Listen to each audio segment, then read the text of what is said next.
আজকের এই ভিডিওতে তৈরি করেছি সুস্বাদু মাছের ডিমের কারি।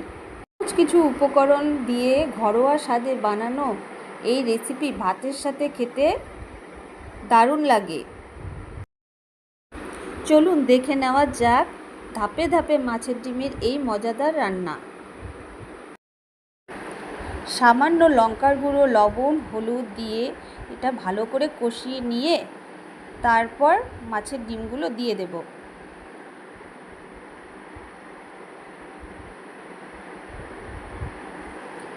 মাছের ডিম দিয়ে তারপর ভালো করে কষিয়ে নেব।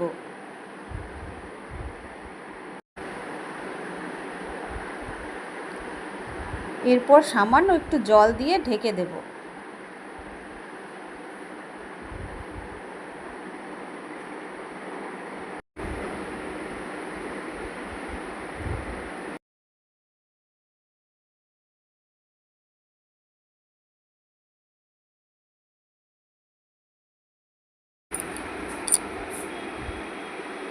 এবার ঢেকে দেব। ঢেকে দিয়ে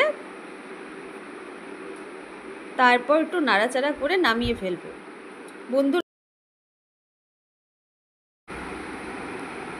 রান্নাটা আমার হয়ে গেছে বন্ধুরা, এবার নামিয়ে নিলাম। বন্ধুরা তোমরা